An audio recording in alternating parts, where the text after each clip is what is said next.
love my HBCU.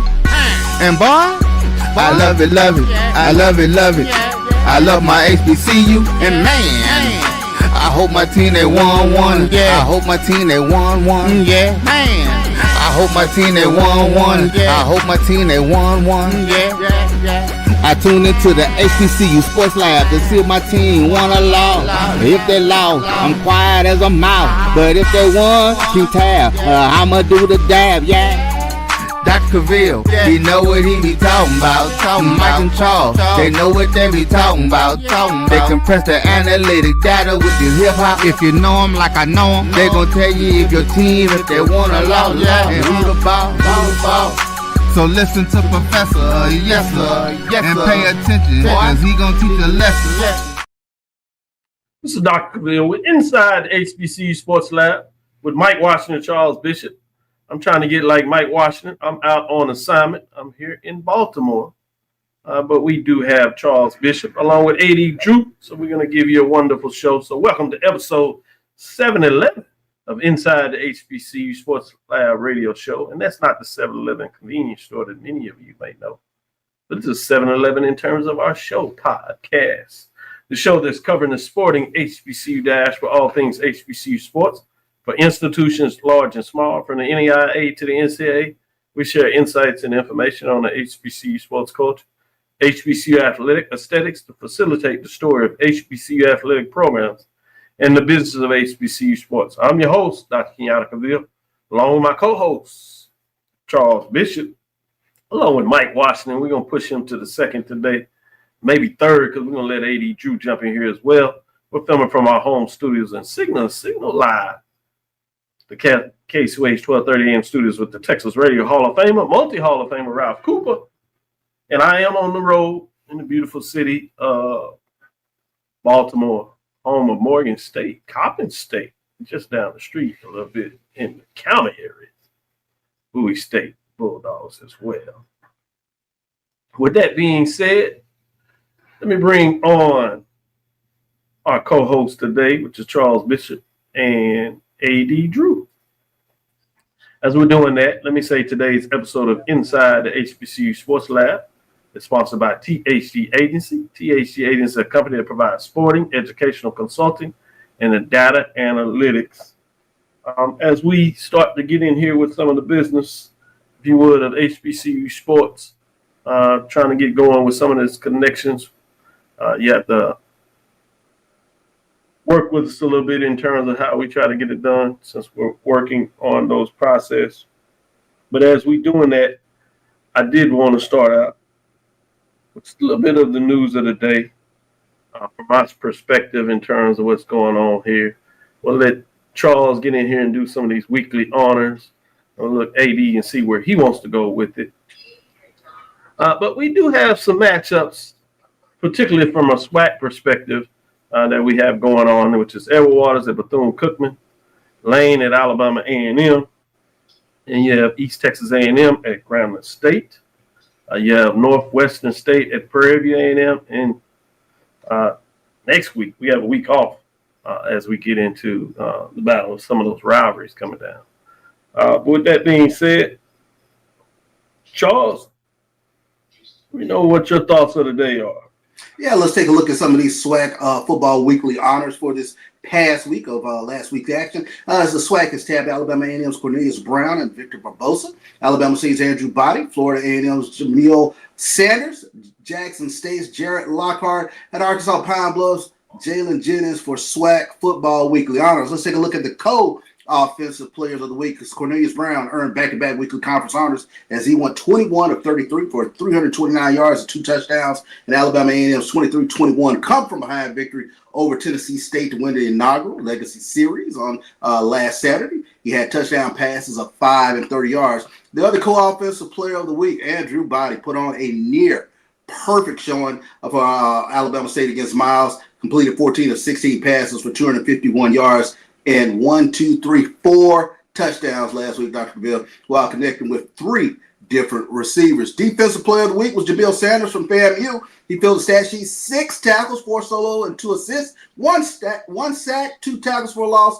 a pass breakup, and a partridge at a pear tree as Jamil Sanders SWAC Defensive Player of the Week. Specials of the week was Victor Barbosa. He won 3 of 3 field goal attempts as Alabama A&M defeated Tennessee State in the inaugural Legacy Series, 23-21. He connected on 2 field goals of 26 yards in the first half and then booted the game winner, a 45-yard field goal late in the third quarter. The other co-newcomer of the week was Jared Lockhart from Jackson State, completed 15 of 21 passes, 254 yards. He added a 21-yard touchdown pass in the second quarter. Also added 44 yards on the ground on 12 carries on a pair of touchdowns in his first collegiate start in Jackson State's 30-0 victory over Tuskegee. And the other co-newcomer of the week is Arkansas Pine Bluff's Jalen Jennings, 226 yards on the ground, including 4 rushing touchdowns, as Pine Bluff got the 34-8 win over Lincoln of California. The Oaklanders, you will see them a lot in the SWAC this upcoming season for homecoming. So those are your players of the week. They're the homecoming team of choice this season. They had a homecoming near you. Yeah. Had a homecoming near you. I Get like used to that roster. Yes, they're coming to a homecoming near you. Good stuff. Good stuff. I know questions out there how the crab cakes taste. I don't know yet, but I certainly will let you know on Sunday because I plan to go out after this show and get some of that famous Baltimore crab cakes. And we'll see what else we can get into. Maybe even some crabs. That being said, Drew, what's on your mind for the HBCU news of the week? First of all, we're gonna start off with turn the channel, but turn the volume down. As Tuskegee and Benedict are battling on HBCU Plus right now. 11 minutes ago, no score in the first quarter. Let's get that out the way. Got to get my mandatory SIAC mention out the way. You know, I know when my bread is buttered, so I got to get my mandatory SIAC mention out the way. Now, Charles, look like the SWAC went MEAC-ish on their players of the week. You know, you get a player of the week, and you get a player of the week, and you get a player of the week. There's a lot of Coles out there. So the MEAC did not have all the Coles. So let's go down to MEAC. MEAC announces their weekly football honors. Start off with North Carolina quarterback Walker Harris has been selected the MEAC Offensive Player of the Week.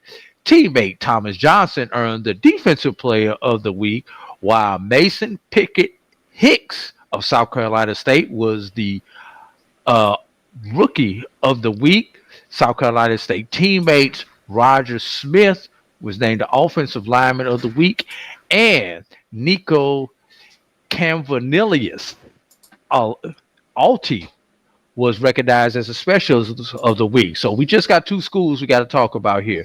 Let's start with Harris, 6'1", 195-pound quarterback, completed 23 of 36 passes for 387 yards, including the longest 63, and 3 tutties, that's touchdowns, so y'all who don't understand football lingo, in the Central win over a couple of weeks ago. State. Almost knocked me out of here. Go ahead. If Mike wanted to knock somebody out, he need to be here. Moving on down the line, Johnson, a 6'3" defensive lineman, tallied 5 solo tackles, including 2 TFLs, that's tackle for loss, 2 sacks for a loss. Sidebar. I didn't know a sack could not be for anything but a loss, but they put it in here, so I'm just reading it as it is, including 2 sacks for a loss for 18 yards in the Eagles. He has now recorded at least 1 sack in 4 straight games. Smith, the 6'4" offensive lineman, graded out at 90% on all blocking assignments, paving the way for South Carolina State's count on 561 yards of offense, 226 on the ground, 335 through the air. And he registered 7 pancake blocks and did not allow a sack in the Bulldogs' win over Bethune-Cookman. Pickett Hicks, 5'8", 162-pound freshman, led the Bulldogs with 87 yards on the ground and 1 touchdown, highlighted by a 69-yard scoring run. That's how I want my 69s, y'all, on a touchdown, baby, in Bethune's win. And Canvas 7 pancake blocks? Yeah, I'm sorry. all Tilly was perfect on a special teams, connecting on all 7 PATs, along with 2 field goals for 41 and 44 yards. Dr. Oh, Cavil, breaking news. Benedict has been scored upon this year now. already? I mean, a highlight-worthy catch from Tuskegee. They went up in the air and grabbed that one for a touchdown. Who caught that touchdown? I got the volume down low, so I can tell you, number two. Number two. It was number two. Indeed. It was number two. I'm guessing what Hall, EJ Hall. Hall. Yes, indeed. Yes, indeed. number two. Mm-hmm. Shout out to Emmett Jones making fun of me with these crab cakes. You know, I'm gonna get it on. I'm gonna get some of the crab claws, crabs as well. I'm finna go hog heaven, as they say in a lot of parts of the country. But with that being said, I want to go back to these 7 pancakes as Charles gives us updates as we go. And not only was that, I knew when he broke the face twice. First it was on the pancakes, then it was on the touchdown kick. Go ahead. But what made you get a look for the pancakes?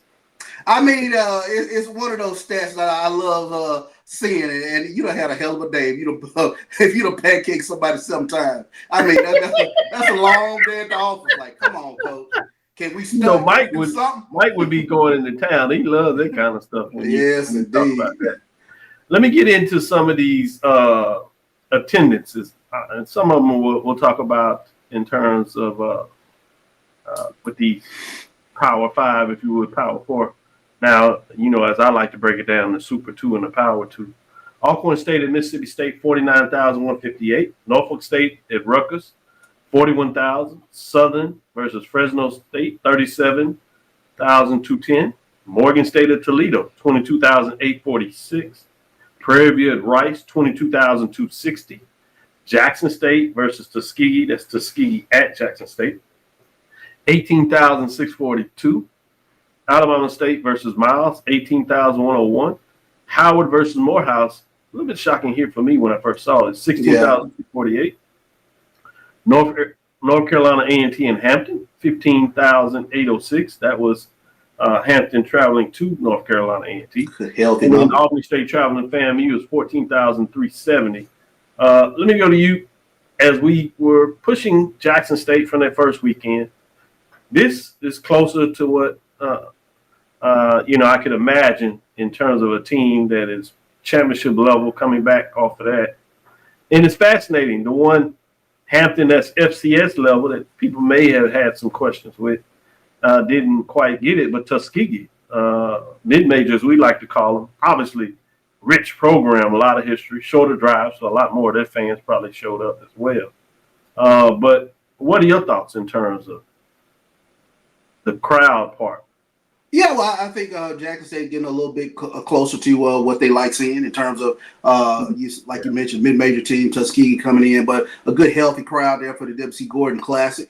But it's I'm taking a look at the other games. The Alabama State beat Miles, 18,000. Howard, Morehouse. That one was the one that when I looked at this, it kind of surprised me because you've had a good, healthy crowd up there in the Northeast playing in Boston and New York. So that one kind of caught me a little off guard. But good, healthy crowd for A&T and Hampton. So these numbers, we'll see where they start to go, but it's television. I think is having an impact as well. I think you're having a lot of watch parties going on. I know Jackson State had a huge watch party over here in Houston for those that didn't make it back to Jackson, but you're starting to see that quite a bit in terms of these big alumni bases, in terms of Dallas with their alumni, Houston, as well as around the country having huge watch parties watching their various teams. That's a good point when you talk about the watch party and how that has really picked up, and now we have ways to even measure it more in terms of your total live attendance. So it's going to be fascinating to kind of see what that looks like in terms of that. I want to push forward. Usually we'll take a break here, but let's move on. I want to get into the band rankings were released. So we had HBCU Division II, what we refer to as the mid-major. Obviously, when we talk about the mid-major, we include the NIA programs. And so does HBCU when we talk about the Division II from this perspective of the bands. They include both NCAA Division II and NAIA. This is the Red Lobster Band of the Year rankings. September 25th, this is when it gets a little interesting here. HBCU Division II bands wasted no time making statements. The Virginia State University Trojans are out there. But you know, I like to give a little love from the bottom to the top. So we'll talk about that as well. When you talk about, let's get in these top fives, and I'll point out maybe a couple of ones that are outside of the top five. You can tell me where you think concerns or why they may change. But the number 5 coming out the box, a little different here, Elizabeth City State University, sound of class. They're in the 5th spot, and they have the points out here associated with, which is 249.90. It's what they come in with this release at. Number 4, Miles College, Purple Marching Machine, 267.15. That probably doesn't surprise a lot of people with Miles being in the top 5, maybe where they are. Number 3, you have Albany State, the Marching Ram Show Band, 276.25 in the 3rd spot. In the 2nd spot is Fayetteville State University, the Marching Broncos Express, MBX, as they are also known as. That's 280.55. And number 1, coming out of the box, is Virginia State. Trojan Explosion, yeah. 287.95. You know, they've been in the mix for a championship, and they certainly start out the right way to probably grab what they believe is theirs, rightfully so, which would be a Band of the Year championship at the Division II level. Again, let me go over that and get your thoughts on this. Number 5, Elizabeth City State, Sound of Class. Number 4 is Miles College, Purple Marching Machine. Number 3 is Albany State, the Marching Ram Show Band. And number 2, Fayetteville State University, Marching Broncos Express, MBX. And number 1 for this early ranking, Virginia State, the Trojan Explosion. What are your thoughts from a Division II perspective? In terms of had a great opportunity to watch the Trojan Explosion. I mean, they're a tremendous band. No surprise that they start things off in terms of the D2 rankings up there at number 1. Miles, I expect to get even better during the course of the year. Tremendous band. A band that I got an opportunity to watch this past weekend that didn't sound as though they were in the top 5, but I was extremely impressed by them was the Crimson Pipers, Tuskegee. Yeah, not in the top 5, but they are in the top 10. Okay. They're at number 7 coming into this, so I'm glad you brought that up in terms of what that looks like. Drew, as you jump back in here, we decided to push past that first segment. Yeah, so I was still listening to you guys. I just had to go offline because I got one of them phone calls.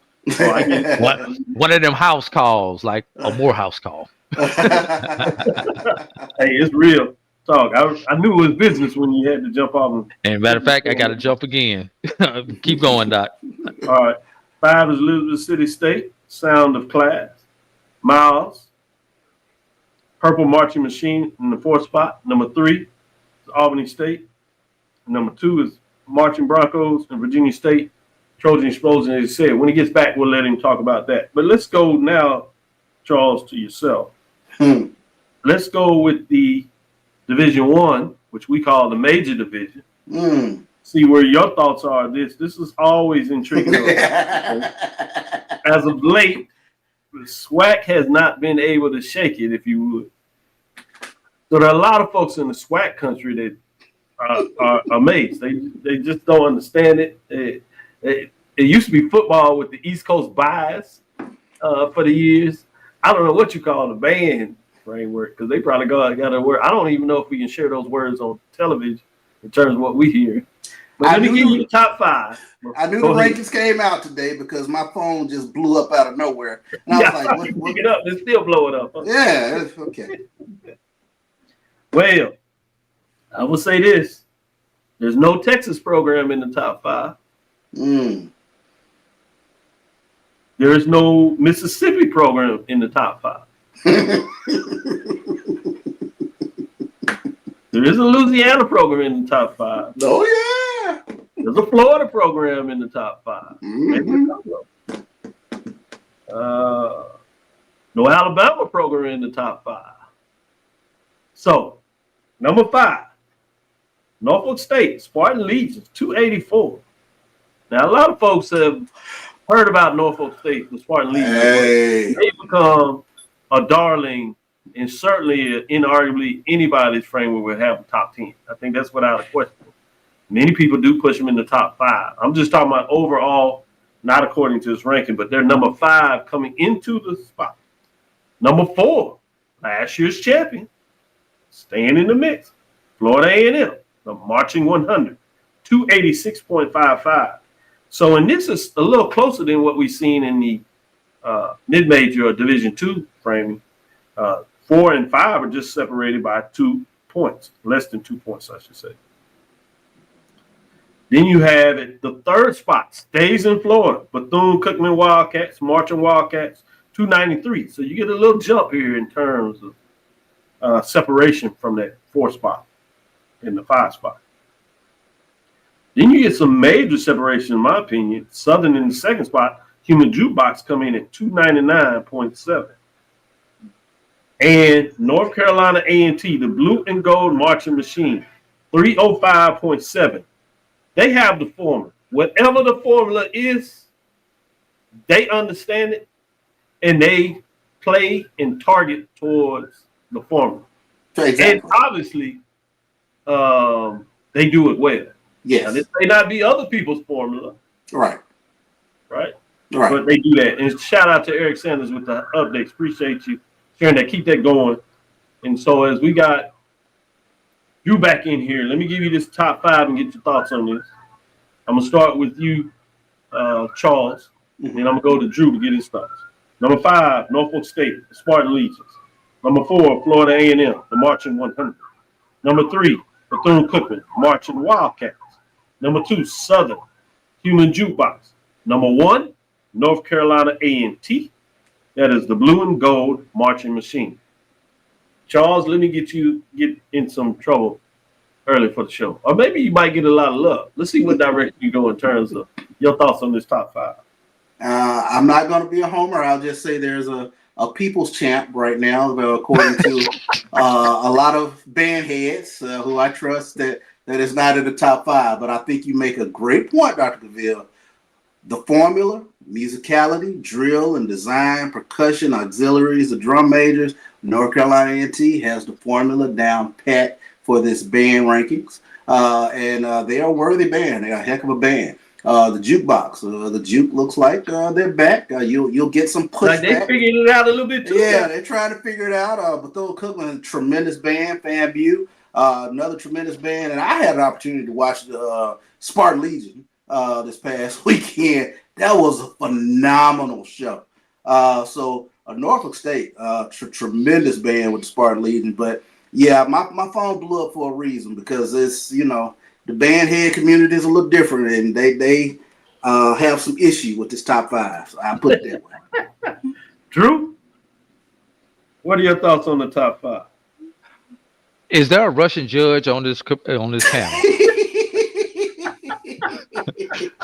Yeah, it just, and I'm supposed to sound like the Jackson State apologist, and that don't happen with me too often, but it just don't look right for Jackson State not to be at least in the money in the running.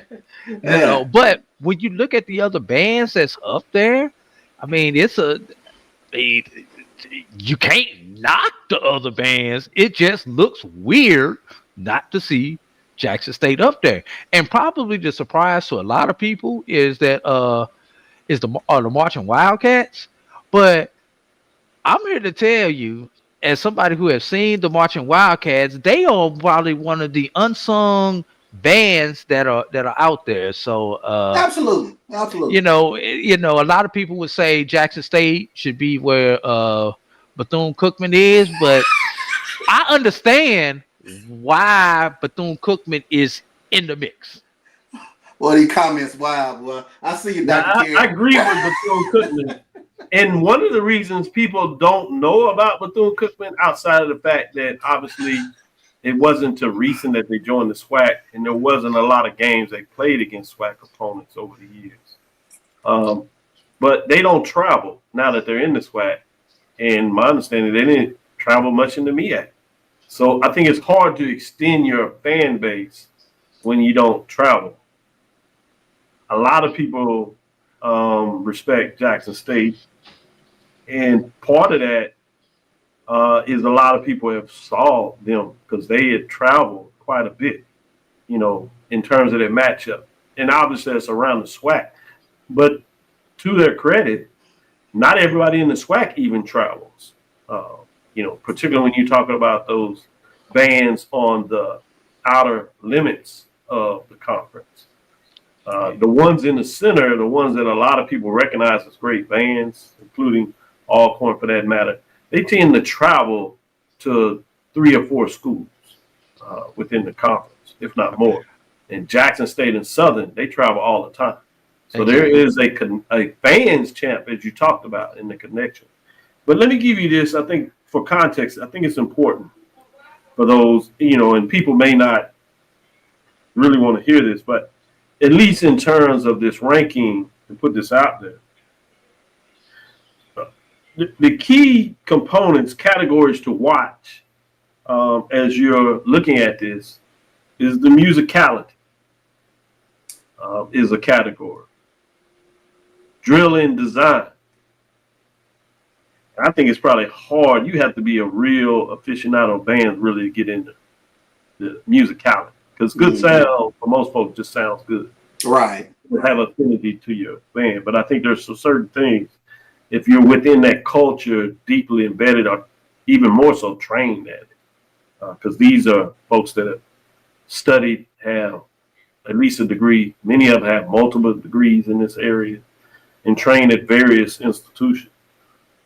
I said about the drill and design, many of us see that, and you can see when somebody is outside of it or not doing the lifts, whatever particular style of band has. The other one is percussion. And fascinating what people see about percussions. And I wonder how much of that is featured percussions. A lot of people have percussions, but some over the years people have like to feature that. That's one thing Prairie for a long time was known for. They had the box. Feature the box, right. Now it looks like they come back with some of those. And auxiliaries. And so let me break down in terms of who are rated high in these areas. Musicality is North Carolina A&T, Southern and FAMU. Lead the way in tone, blend, and execution. And so for those that are familiar with that, those are the ones who scored high in that area. Drill and design was Bethune-Cookman's Marching Wildcats, top the category thanks to their sharp formations and precision. So folks that want to look at this and maybe being a little more open, these are some things that you want to think about. Percussion. A&T once again led, backed by a strong drum line, while Southern and Prairie impressed as well in terms of that category. And auxiliary is Southern, Dancing Dolls, North Carolina A&T's Golden Delight, and Texas Southern Motion of the Ocean also scoring high in these areas. And just to give you a little more in terms of the major division, it's, obviously a lot of folks are asking about the Sonic Boom of the South. They are ranked 8th coming in this, 273 points, 0.60.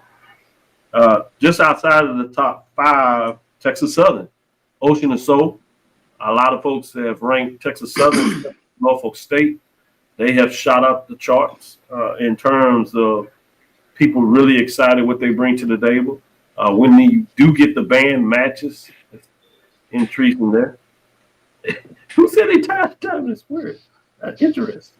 And that is a former drum major right here, G. Boone, when he brings that up. So I'm going to defer to him in a lot of ways what that looks like. Why is my phone blowing up right now? Number 7, Storm, 278.65. That's why I'm sticking this out a little bit so you can get the punishment. As if you're the one that are actually grading this. 9 is actually Alabama State. They're marching more Hornets, and 10 Grambling State. They do listed the 15. I won't even get into those 15. You can go check it out on HBCU Game Day to get the breakdown of the top 10 for the Division II, what we call the mid-major level, and major level Division I. It actually goes to the top 15 scoring. So with that being said, let's take our second break. When we do take our second break, this is actually going to be the first break of the show, as we had an extended first segment where we covered 2 different areas. We'll come back on the other side. We're going to get into some of these matchups. Major division, mid-major division, we might mix it around. So as we move up and down the chart, work with us if we decide to shift things. But with that being said, let's take this break and come back on the other side and get back into some of these matchups, some games to watch this weekend. Charles, on the other side, give us an update. I know the last thing that flashed, we had a 7-7 score between Benedict and Tuskegee. On the other side, we will give you that update. Stick with us. Be right back after this.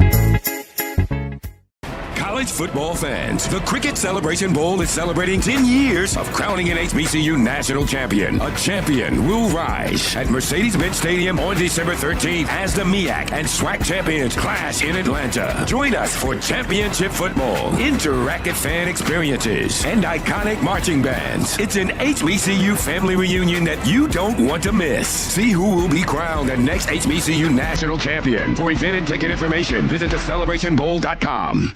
For over 30 years, HBCU Image has been more than just an apparel store. We've been a movement, a statement, a legacy. We celebrate the pride, the purpose, and the culture that make historically black colleges and universities legendary. Whether you're a student or a lifelong supporter, our gear lets you wear your HBCU stories with confidence and style. Because when you wear HBCU Image, you're not just wearing clothes. You're wearing culture. You're wearing pride. You're wearing purpose. HBCU. With over 25 years of serving our communities, Destiny Financial Services, a division of Global Life, is here to help you and your family through difficult times. From cancer care to accidental industries to cardiac care, we all know that there are times that you can't control what happens in your life, but you can be prepared to weather the storm when it comes. Call DFS at 877-300-8269 or visit the website at www.globelifeinsurance.com. That is 877-300-8269, or again, the website at www.globelifeinsurance.com. ESPN Events presents Red Lobster Band of the Year, a title reserved for elite HBCU marching bands. A season-long competition that culminates in Atlanta on Friday, December 12th. Drum majors, percussion, drill, auxiliaries, musicality. All aspects will be examined by the toughest judges in the world of college bands. 4 will qualify for the big stage, where national champions will be crowned. Follow us on social media for rankings updates throughout the season. And join us in Atlanta on December 12th. For event and ticket information, visit bandoftheyear.com.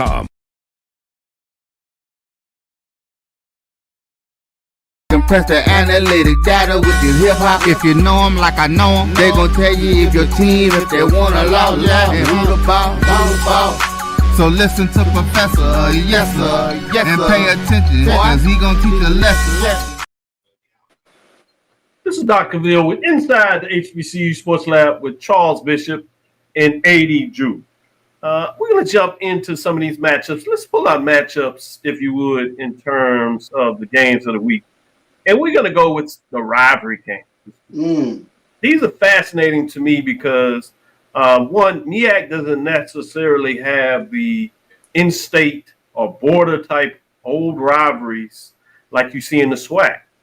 They do have their rivalries, but they happen to be now intra-conference rivalries with these in-state rivals being split, if you would, between 2 loyalties and 2 different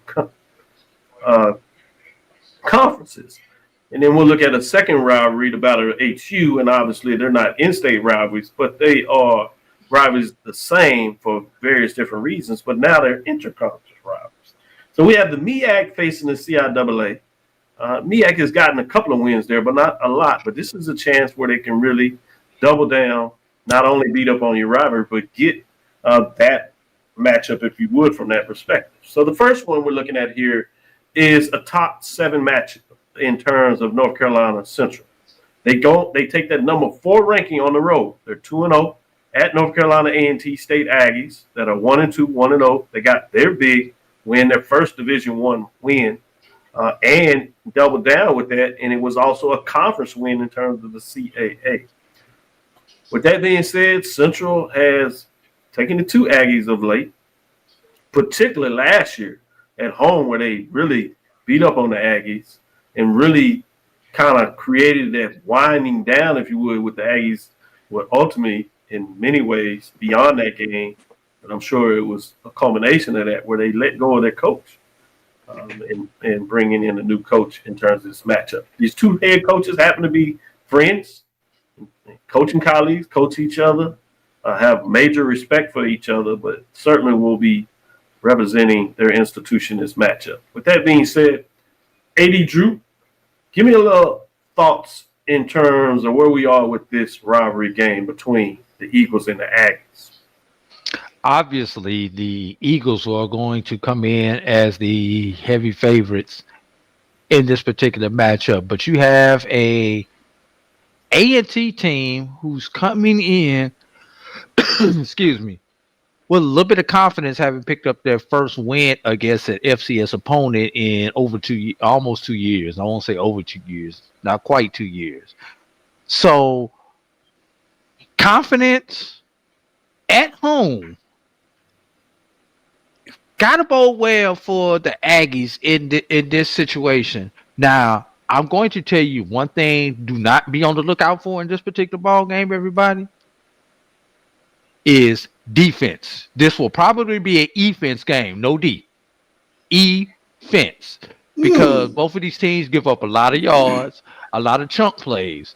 So we're going to see what this team could do. Because even when you think about when we go back to the MEAC SWAC Challenge, Central gave up a lot of chunk plays to Southern, but their defense would bend and not break. So we're going to see if A&T is ready to contend, or is the only team that they can beat is their brethren within their conference. Good point. Charles, where are you going with this matchup? Yeah, I do agree with you, AD, in regards to I think it will be a high-scoring game because both of these teams defensively, we haven't seen it as of yet. But that was something I think to A&T fighting back in the fourth quarter last week. I think that was huge for their psyche in terms of coming back in the fourth quarter and getting that win. But I think the big key for me is, can they get to Walker Harris? I mean, he almost threw for 400 yards last week, National HBCU Player of the Week. And then North Carolina Central, they have a good balanced attack. They went for 116 yards on the ground last week, in addition to Walker Harris going nuts from the quarterback position. So, can you get Walker Harris on the ground? And I think that's the big thing for North Carolina A&T. For that reason, I got to go with the Eagles in this. I think they're the more talented squad. But I think this is going to be a fun one in Greensboro for a while, and it's going to go, I think, deep into the second half before North Carolina Central starts to pull away. Good stuff. Let's go to this second. Doc, you got an update on the Tuskegee Benedict game before you move on to your next one. Please do. Go ahead. 14. This is courtesy of Eric. 14-7 Tuskegee. E.J. Hall looks like he scored another touchdown. He did. Mm-hmm. Hey. You see, Charles, I was supposed to bring that back with you. I apologize. It's all good. Drew made sure. All right. He's like, man, y'all, you're not right. You're not right. Give us some love. You're right. Make sure we get the love out there. Thank you for the update, both of you all. Let's go to this. Let's go to the other matchup, if you would. Slide down and let's get into this. Do I have the Howard Hampton matchup in there? I may not have put it up there. Yeah, there we go. Yeah, let's go there since we're staying with that MEAC. This one, while it's a neutral site, Audi Stadium, you still have it as a MEAC CAA. In that way, in a lot of ways, Howard is considered the home team. But Hampton Pirates coming in 1-2, 0-1, really probably frustrated in terms of how they lost last week in terms of the last minute. Interesting to you, for a lot of Howard fans last year, they felt they had it until the last minute. So you got that kind of mix.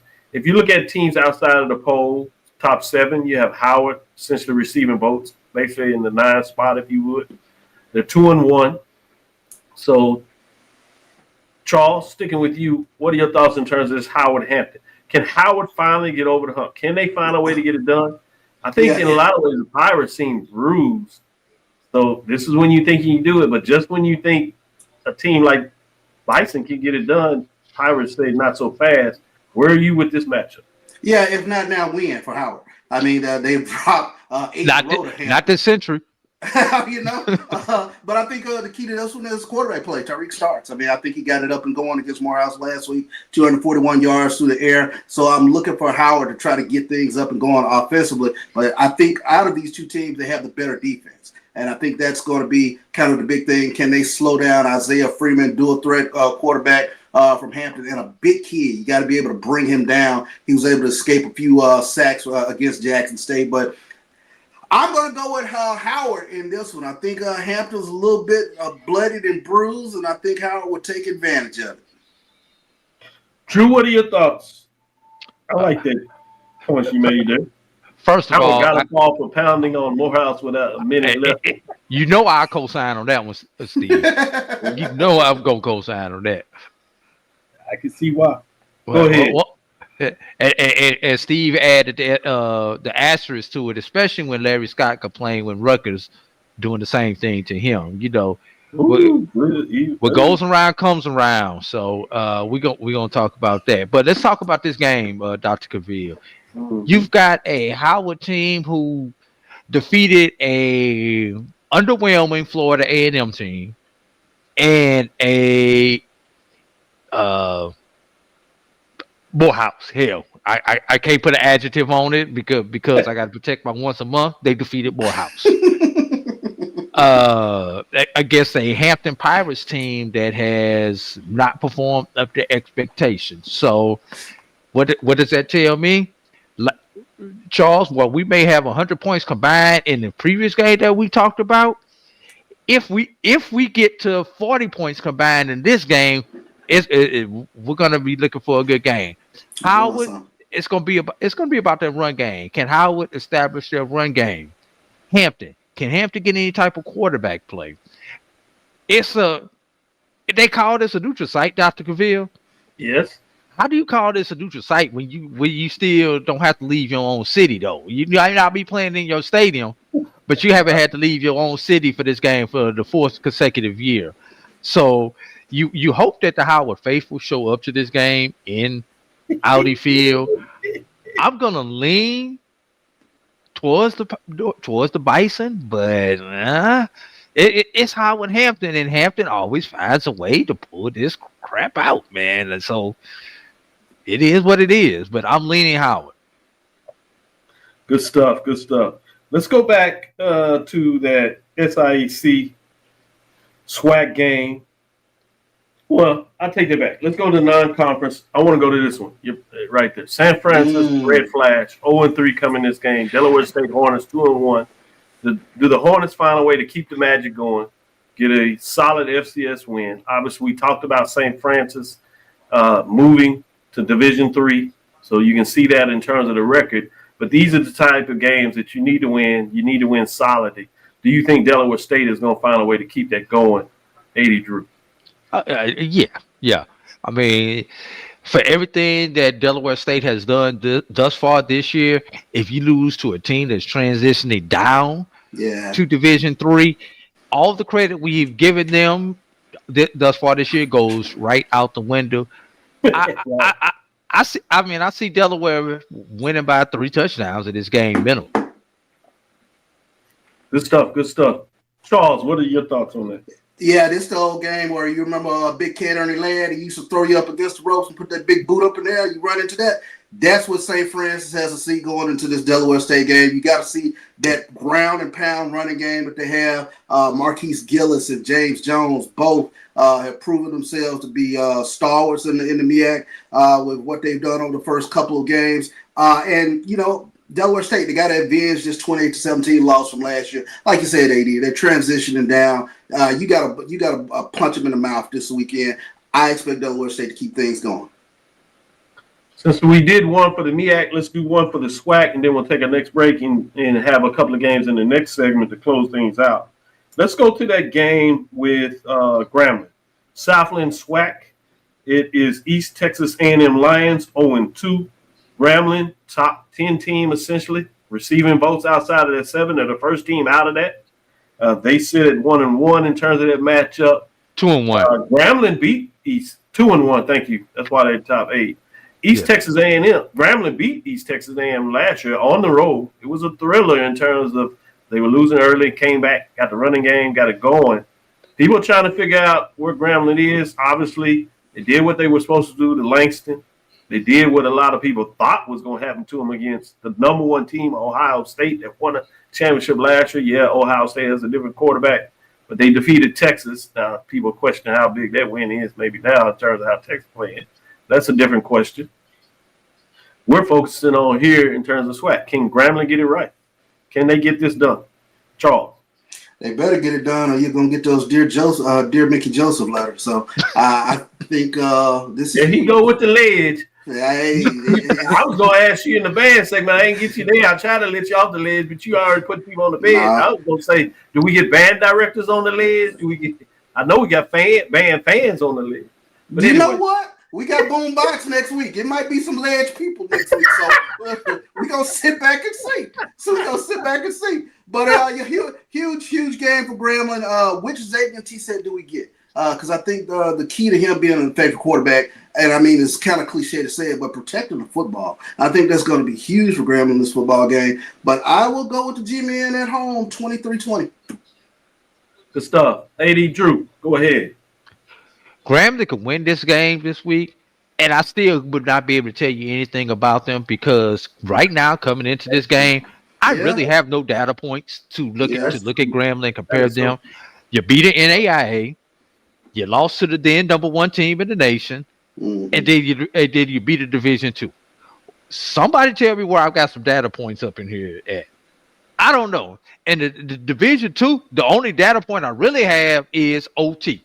That you went to OT against a Division II team. So that's gonna weigh negative when I actually go to evaluate Grambling. So Dr. Cavil, I can't really tell you what the Grambling supposed to win this game, but not supposed to win this game.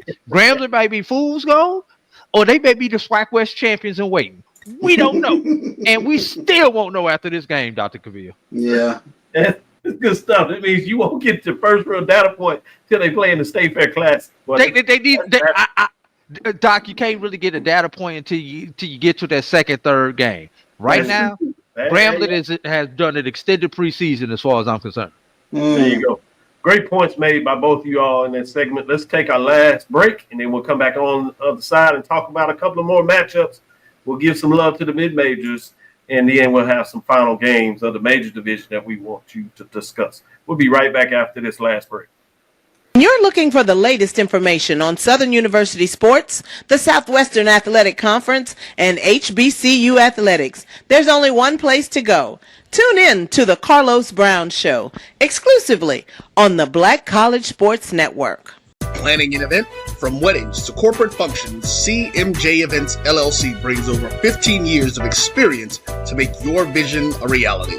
Based in Metro Atlanta and serving statewide, even internationally, we provide versatile event planning and authentic catering cuisines tailored to your needs. Whether it's pre-game meals for student athletes, fundraisers, weddings, corporate functions, CMJ Events LLC is your one-stop solution for exceptional service and unforgettable food. Our diverse culinary heritage means we cater to all cultural tastes, dietary needs, and food restrictions, making every meal uniquely yours. Let's make your next event unforgettable. Visit us on all social media at CMJ Events LLC or email us at cmjeventsllc@gmail.com. Also give us a call at 404-664-3882 so that we can start planning now. College football fans, a champion will rise in Atlanta on December 13th. MEAC champion, SWAC champion, the 10th Cricket Celebration Bowl, crowning an HBCU national champion. For event and ticket information, visit thecelebrationbowl.com. Since 2002, Empowerment Resources, Inc., a nonprofit organization, has empowered more than 1,500 youth and adults in Duval and surrounding counties. Through its programs, Journey into Womanhood, Girls Mentoring, Life Skills for Teens, and Parenting Education Coaching. To get involved with programs, volunteer, or donate, visit www.empowermentresourcesinc.org. Follow us on social media, facebook.com/empowerment.resources and instagram.com/empowermentJAX. For over 30 years, HBCU Image has been more than just an apparel store. We've been a movement, a statement, a legacy. We celebrate the pride, the purpose, and the culture that make historically black colleges and universities legendary. HBCU Image, a Kenny T's company. ESPN Events presents Red Lobster Band of the Year. Returning to Atlanta on December 12th, 4 bands will qualify for the big stage, where 2 national champions will be crowned. Follow us for rankings updates throughout the season, and join us on December 12th. For event and ticket information, visit bandoftheyear.com. Compress the analytic data with your hip hop. If you know them like I know them, they gon' tell you if your team, if they wanna lose, and who the ball. So listen to Professor, yes sir, and pay attention, cause he gon' teach a lesson. This is Dr. Cavil with Inside the HBCU Sports Lab with Charles Bishop and A.D. Drew. The professors are in the building. Let's get into this matchup. I want to go back to that Lane versus A&M, SIAC SWAC. We have a couple of those this weekend. We won't rehash the big one out there that a lot of people are looking at, because we did that Tuesday, which was a breakdown, if you would, in terms of Edward Water Tigers and Bethune-Cookman Wildcats. That is a number 1 team. Edward Water is going in there to face Bethune-Cookman, where Coach Jenkins goes back to his stomping grounds when he really did well with the Wildcats. But I want to go with this Lane Dragons 0-2 coming in to the road to go to Alabama A&M, the number 5 Bulldogs. Before we get into that, since we're talking about SIEC, A.D. Drew, do we got an update in terms of the Tuskegee game? Or Charles, do you want to give an update? Oh, yeah. Still 14-7 Tuskegee on top of Benedict. And I tell you what, man, Hall is the truth. He's out there making plays left and right. So 14-7 Tuskegee on top of Benedict. Yeah. Right. You know what's impressive about that though? You would think Tuskegee coming off of a short week after playing the FCS would be down in this game early. So it's really impressive right now that Tuskegee is actually coming out and balling in this particular game. Great points. Good stuff. Charles, any Bulldogs gonna have any problems with the Dragons? Nah, too much Cornelius Brown. I mean, he's flinging the ball around all over the place. And, they could put up a 40-burger on this one. Drew, you specialize at the mid-major level. You know, we got one. You called it last week, Kentucky State. One in there and giving problems with Grambling. That's certainly the case there. Anything to this Lane Dragons, Alabama A&M Bulldogs? 3s or 4s will be playing for the Bulldogs. That's the only. Hey, I tried to give some mid-major setup matchups there, but let's get back into it and get to some of these other major division games. Let's go to Prairie. Let's go to Texas. We have Northwestern State coming in, the Demons, 1-2, 1-0. Fascinating in terms of this matchup in many different ways. First, Prairie View's top 10 program in terms of the third team receiving votes out of the top 7 in the poll rankings. They come in 1-2, 1-0. They lost 2 straight. A lot of people are upset to some degree in terms of what they weren't able to get done against Rio Grande Valley. This is another chance to take on the Southland team. Also, this is a Northwestern State team that defeated Alcorn State to open it up. Charles, you kind of teased this coming out of Sunday in terms of what needs to take place in the game. So I'm gonna let you see if anything has changed for you. Are you still on that framework? I'm still on that.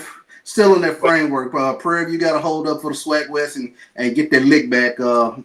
Alcorn got to, Daddy, can you help us on this one? So I gotta take Prairie for the win on that one.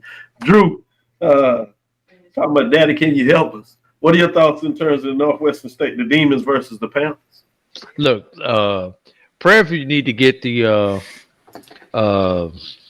what's the word I'm looking for? Just to get swag back for the SWAC after what Alcorn did against this same team. I mean, dang, they ain't won a game in the month of Sundays, as the old folks used to say. So we need Prairie View to come on back and restore SWAC pride in this particular ball game. Good stuff. Good stuff. With that being said, I'm going to kind of give you a wild card. We've got all the games that we're going to break down in terms of the sheet here so we can go back to a full screen, if you would, in terms of what that looks like. Let me ask you from that perspective, Charles, what's a wild card game that you have this weekend there?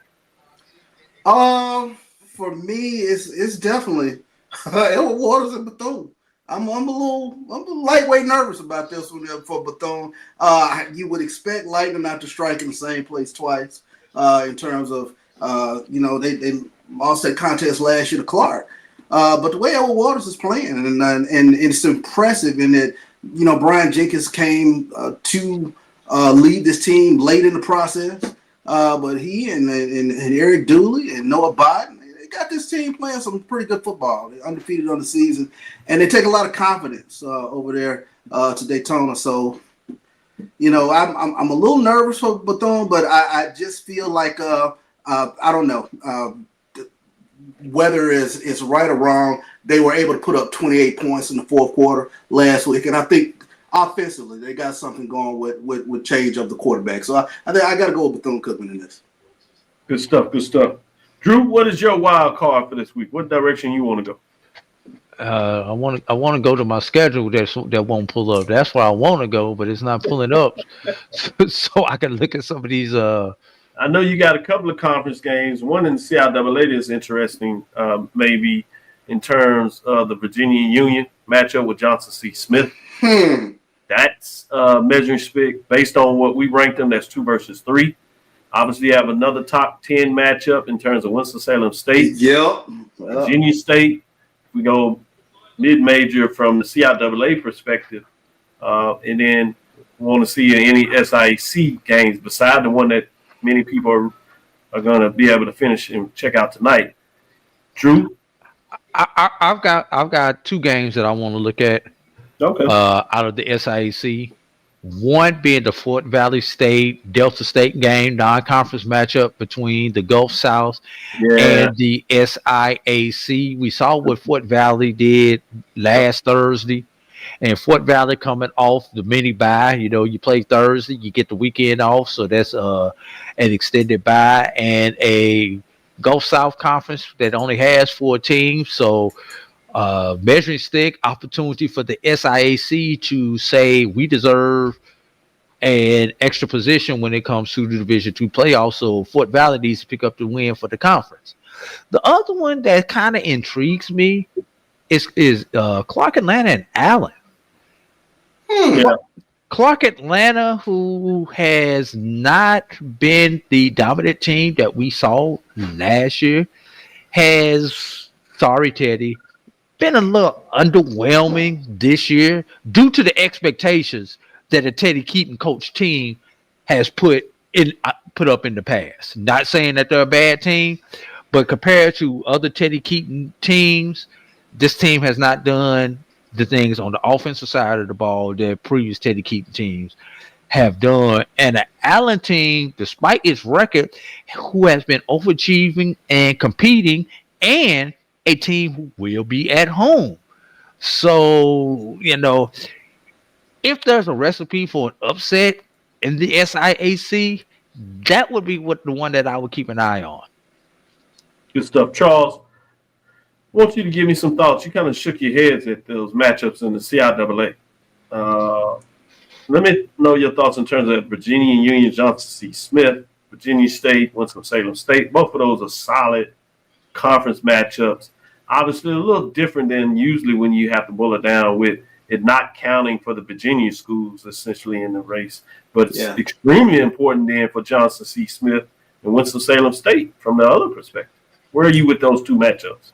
Yeah, I mean, I tell you, Edward Waters put a chicken armor, if you will, for Virginia Union. I got an opportunity to kind of watch them a little bit, and I feel really good with Johnson C. Smith in terms of the way they've looked thus far. They could hang another loss on Virginia Union. Defensively, I had some issues. I did not expect Edward Waters to do what they did to Virginia Union. I think going back to that pick that week, I thought Virginia Union's defense would be able to stymie Edward Waters. So for that reason, I like Johnson C. Smith's running game. And I like their ability to stop Virginia Union's running game. Although Curtis Allen he's low to bring down, but I think Johnson C. Smith can get it done this weekend. Good stuff. Good stuff. I think those two matchups are fascinating to me in terms of what goes on there. So really intrigued of what to take place. Next week, though, I know we don't like to look too far ahead, but next week it gets real interesting. So kind of tease that out. I can't wait till Sunday after we get past all this other good stuff, right? We'll obviously need to check it out. We'll get to talk about the top 7 in terms of the weekend, but now that top 7 starts to form, and it's going to get even more important in terms of the top 7, because for the SWAC, you start to get in the SWAC play. You got 5 big matchups that first weekend, really 6, in terms of the weekend. It's going to be fascinating. Jackson State, Southern, FAMU, Alabama State. It's some really good State Fair Classic. You got some games. Circle City Classic.